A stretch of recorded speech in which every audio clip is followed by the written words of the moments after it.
Hey everybody, it's Albert, and in this video I'm going to be issuing a challenge to King James Onlyists, and a particular group of King James Onlyists.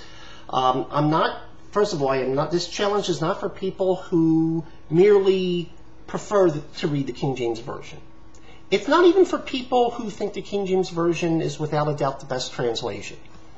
This challenge is for those who insist the King James Version is perfect. It is without flaw.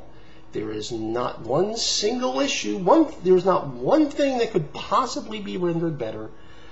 This is for those folks, okay? And here's the challenge. Obviously, if you believe, a lot of this people also believe that God's preserved the Word perfectly it has to be down through the ages, so obviously down through the centuries, not just 1611 on. So there has to be versions, there has to be other stuff that's similarly perfect, I would imagine, or at least close. Now, what I want you to concentrate on is Revelation 16:5. So here's the King James only challenge.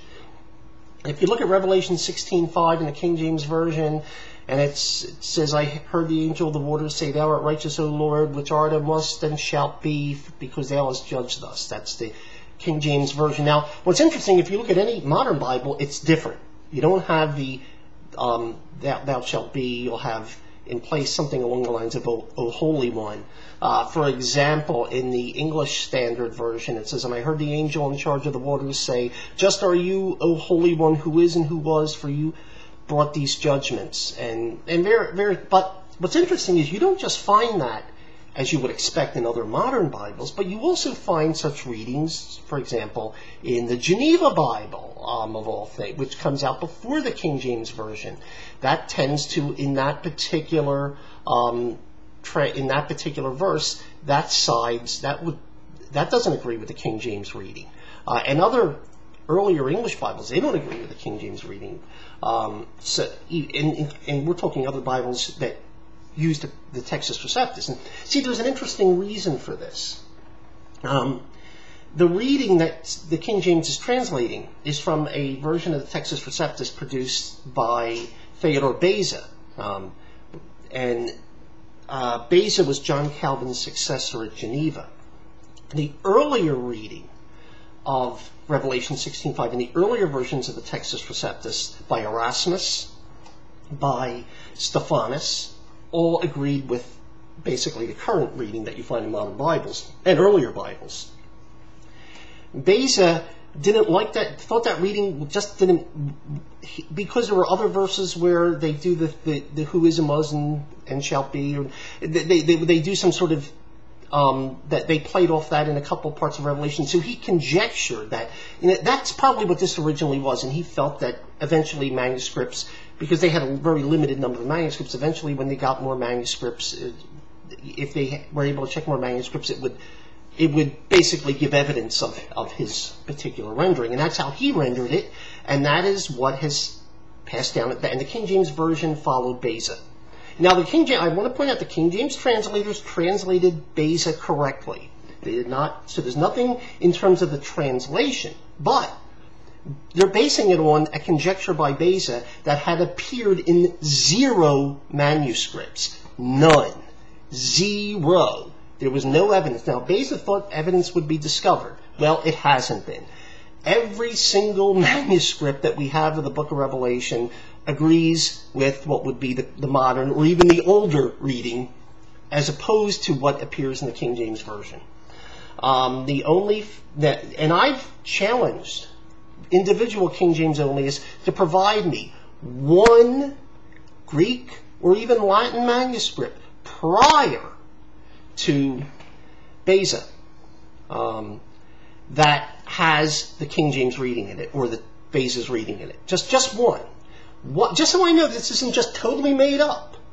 I still would argue against it, but at least I would say, okay, you got a manuscript. There's none. It is completely a conjecture by Beza that got passed on in the King James Version. Now, I've asked people, and a number of people, and they've pointed me, for example, first of all, they'll point me to Beza, which is, of course, circular. I mean, that's what we're arguing about. Beza made in fact, you look at Beza's notes, he said so. He didn't say he had a manuscript that said this. He said this is his conjecture. So you can't point to Beza to defend Beza. That's circular. They'll also point to a particular Spanish Bible, which is basically a Spanish translation of the King James Version. And that's obviously pointless. First of all, it comes after. Okay? It comes after that. They'll also, and this is the funniest, when they point to Scribner's Greek edition. Of course, again, this is not a manuscript. And Scribner's edition comes out centuries after the King James Version, and it's basically, it took all the Greek readings that the King James translators used and rendered them, basically combined them from the different sources they used. In Revelation 16:5, they took from Beza, because that's what King James translators had rendered. So basically, it's pretty much a Greek translation of the King James Version and back into Koine Greek. But there is no manuscripts with this at all. Zero. Nada. They don't exist. So here's the challenge.